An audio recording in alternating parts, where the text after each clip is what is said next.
Adonai Marabu. Parashat Hayyei Sarah, or the torch is passed from Sarah to Rebekah. Sarah dies, and Abraham purchases a burial plot in Hebron. Abraham instructs his servant to find a wife for his son Isaac within the family. The servant meets Rebekah, who draws water for him and all his camels. Rebekah agrees to marry Isaac, sight unseen. Isaac and Ishmael together bury their father Abraham.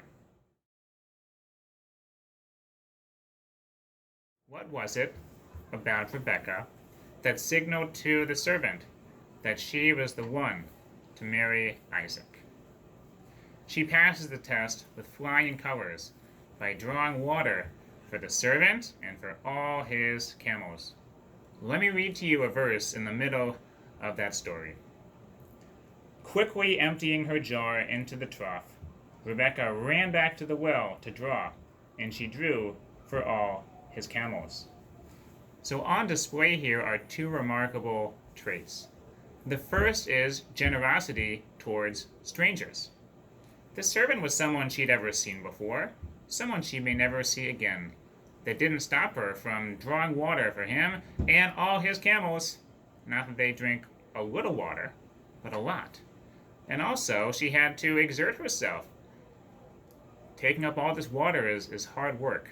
That didn't deter her. And the second is her speed. Twice in this verse, we see a word that connotes speed, which tells us that her heart was into it. She wasn't lollygagging, going through the motions. No, she was enthusiastic about what she was doing. And this convinced the servant that she's not just a nice girl, but just the one to join Abraham and Sarah's family, because they share the same core value. Recall the story last week, in last week's Parsha, of Abraham and Sarah welcoming visitors into their tent. They too had outstanding generosity to strangers when they brought them in and served them a sumptuous feast. And if you look carefully at that story, you see that they both moved quickly. 4 times in that story do you see their speed on display. Abraham ran here. She moved quickly there.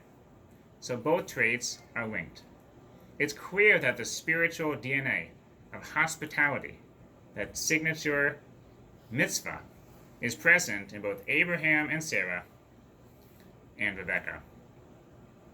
Hayyei Sarah is the name of the Parsha. It means the life of Sarah. And the first verse tells us that the life of Sarah was 127 years and she died. But we can understand this idea differently and extend it over the whole Parsha.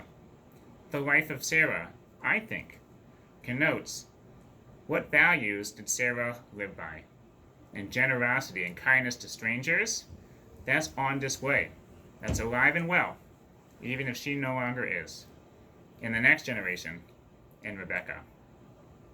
What are our core values? Not just what we think they are, but what others understand them to be.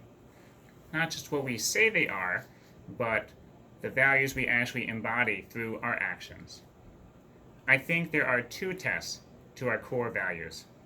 1, what do we display with speed and enthusiasm? And 2, what do younger people learn just by watching us? Though few of us work in schools, all of us, to some degree, are teachers of our core values. Add outstanding teacher to the resumes of both Sarah and Rebekah.